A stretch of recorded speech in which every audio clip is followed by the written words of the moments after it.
Hi guys, so today's video is going to be part 2 of my summer reading recommendations. Part 1 primarily focused on those of you who have very slow, kind of boring summers and have a ton of time on your hands to read. And today's video is focused on people who have the complete opposite, the people that are super busy and you're looking for books that are fast, are standalones, are fun, anything that kind of revolves around those descriptions. That's the kind of reads I'm going to be recommending today. So my first recommendation is going to be kind of a strange one because it's actually a book that I personally didn't finish, but it's definitely a story that lots of people really enjoy and I think it's perfect to give it a go in the summer, and that would be Kings of the Wild. There's no controversial reason why I didn't end up finishing the story. It just didn't really end up appealing to me, but it is so fun in concept, and for most people the execution is perfect for them. For those that have no idea what the story is about, it's basically following a bunch of has-beens. It's a bunch of these guys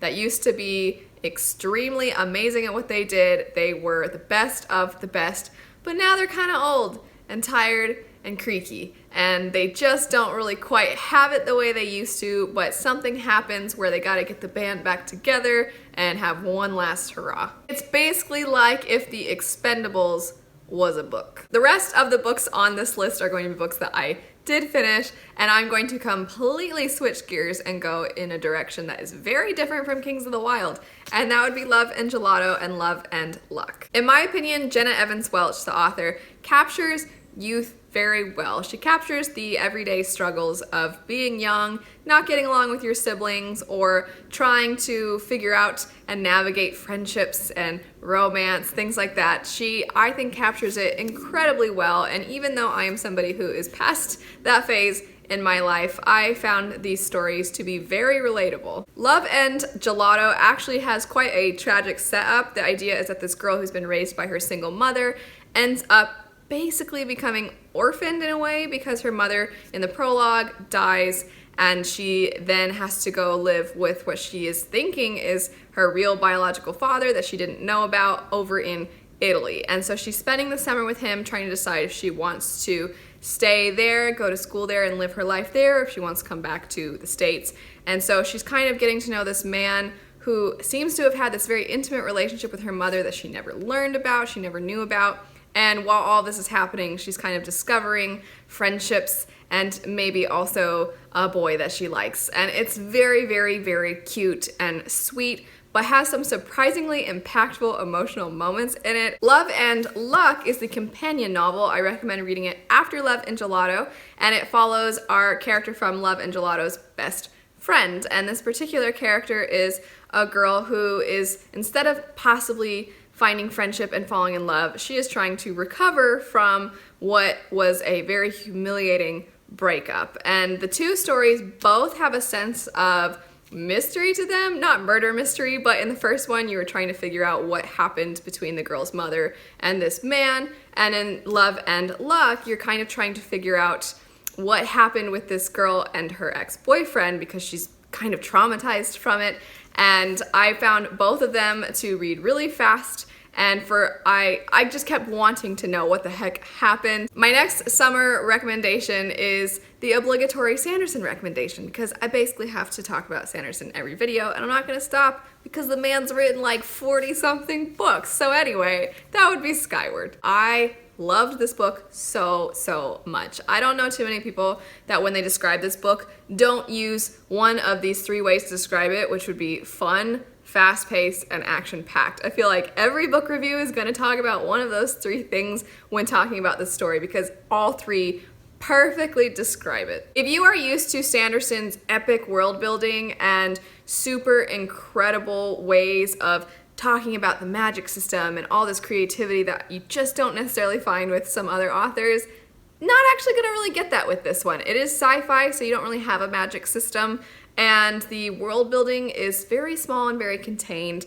and it by no means is at the forefront in this story. It is not the center of attention. I would say the center of attention is our main character, Spensa. She is extremely spirited and kind of has a little bit of attitude, and she's compensating for the fact that everybody thinks less of her because of the actions of her father. This world that she is living in is constantly being attacked by an alien race, and the only way that humans can fight back is in the sky. And her father was a pilot, and he abandoned his crew, and now everybody has branded her the daughter of a coward. She is determined to prove that wrong. She wants everybody to know that she is brave, and she is going to do everything she can to become a pilot despite the odds. I'm sure a lot of you have already read this book. I'm sure a lot of you have already heard about it, and you might have even seen my review for it. If you want more details, I'll have the review link down below. But I have to give a shout out really quick to Jay from Captured in Words. If you guys don't follow Jay, you should definitely go check him out and his review for this book. Even if you've read the book, you should go watch his review. It's amazing, and I just think it perfectly epitomizes everything wonderful about this book. My next recommendation, going back to a standalone, would be Heartless by Marissa Meyer. And normally fairy tale retellings and just fairy tales in general make me think of fall and spring, but something about this one I think perfectly fits summer. And I'm not sure if it's because the main character wants to be a baker and she's always talking about her things that she's baking, and it just, I don't know, cookies and being outside and eating yummy pastries just makes me kind of think of sunshine. And I think it's a standalone that a lot of people are really going to enjoy. It's one that when I went into it, I was iffy and I wouldn't say I had low expectations, but I just didn't think it was going to appeal to me that much, and I ended up really enjoying it. It is an introduction, an origin story to the Queen of Hearts from Alice in Wonderland. If you are a fan of Alice in Wonderland, of course I would definitely say give this a go, but even if you're not, because I'm not, I would still recommend this. I think Marissa Meyer does such a fantastic job of taking the story that you know, the fairy tale that you know, and putting her own original twist on it. She does it in so many of her stories, and I just think she does it masterfully, where it feels familiar enough to you while still being extremely unique and has her own little Marissa Meyer flair. Also, and I won't spoil the ending for you, but this is one of those stories where it's a villain origin story. So the whole time you're reading it, you're thinking, is this gonna go south, or are things gonna look up and then it's gonna be happy, and turns out it's actually different. It's one of those stories, and the fact that you can't tell is part of what I really enjoyed about this. My next recommendation might seem a little bit at odds with the fact that most of these are supposed to be kind of quick reads, and if you've ever seen these books, they look super fat, and that would be the Black Prism series by Brent Weeks. I'm gonna be completely honest in saying that this series, I read the first one, and ultimately it didn't end up being for me, but it is so well loved by so many people, and it has one of the most fascinating, interesting magic systems, and it reads very, very fast. Don't let the size of that book intimidate you. Don't think that there's no way you're gonna be able to get through it because it's so giant. It's not really a difficult book to get through. And because the magic is so interesting and so fascinating, I think for those of you that like that in a fantasy story, you're just gonna eat it up. Without giving away too much and going too in depth about it, the magic system is based around colors. Some people have the ability to manipulate one color, some two, some three, and then there is the person who has the most power because they can manipulate all of the colors, and this person is known as the Prism. They hold a lot of power, not just with the magic, but in their sort of political sphere, and it makes for a very interesting setup because this particular character, they don't have to be a good guy. They don't have to be a nice person.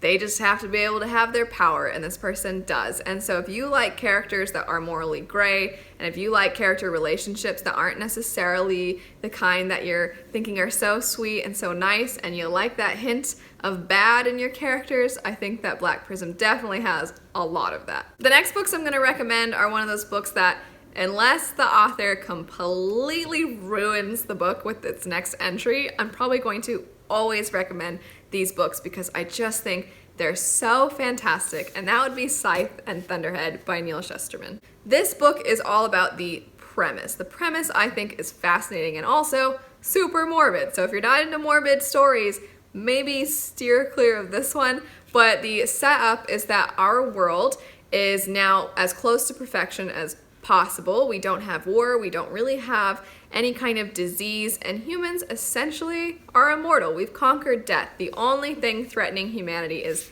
overpopulation. And so to deal with this, they have come up with scythes, which are people who go around and for a living kill people. In the first book, we follow a very honorable scythe who takes what he does very seriously, but also often questions what he does and is always looking to try and do the right thing. And he's just a fascinating character. And this particular man has to now find an apprentice, and he can't just pick one. He ends up finding 2 people to have apprentice for him. And so we are following the 3 of these characters as they are navigating the Scythedom, and we get to see the inner workings of the politics with the Scythedom, because it is the only thing that is under its current jurisdiction. It's super interesting, and while it doesn't have world building in the same way that a typical science fiction and fantasy book would have, because it's more of just our own world in the future, it doesn't have typical world building, but I still find, especially in its sequel, that it feels like it's world building because it's our own world, but completely different, and it's so interesting. And I think Neal Shusterman does a really good job of exploring what would the world look like if this was how the world was, and I absolutely love it. I think it's one of those situations where so many moral questions are raised, and Neal Shusterman could have very quickly made the story very pretentious, and he could have really talked down to people, but instead it's written in a way that's extremely accessible, and I think allows the reader to feel like they are coming up with their own decisions. They're presented with these moral questions, but they kind of decide for themselves. They're never being told right from wrong. I just think that they're so captivating, so fascinating, and I can't recommend them enough. And my last summer recommendation for those of you who have crazy busy summers would be Ash Princess and Lady Smoke by Laura Sebastian. This story follows the heir to a conquered kingdom, and they kept her alive so that they can try to make any form of rebellion starting stop. They publicly beat her anytime somebody tries to rebel, and they have just made her life absolutely miserable. And so this particular character has become very, very weak and very submissive, but something happens that sparks hope in her, and she decides that she is going to try and do something not only for herself, but for her kingdom as well. These books certainly don't have the most original premise, and they also have a few tropes that are quite common and maybe not everybody loves, but I still think that these books are very, very entertaining. They do have some pretty emotional moments, and they can be quite dark and a little bit on the violent side at times, but I think the story is one that, while there's not a ton of action, it still moves so fast. When I picked this up, I was surprised at how much I kept wanting to come back to it. I didn't want to put it down, and it's all due to the intrigue. You're constantly wondering what's going to happen next. Are these characters going to be forced to do some of these decisions that they don't want to do? And I just found it to be, like I said, extremely entertaining, which I think is perfect for anybody who has a really, really busy schedule. Anyway, that is it for my summer reading recommendations for those of you who have super busy schedules. I will link part 1 to this, and I'll also have any book reviews or book chats I've done for these stories in the description bar. Let me know what recommendations you have for summer reads. Doesn't matter if the genre, doesn't matter if it's new or old. Just let me know any story that you think is worth picking up and you think fits summer really well. But anyway, I hope you have a great rest of your day, and I'll see you all later. Bye.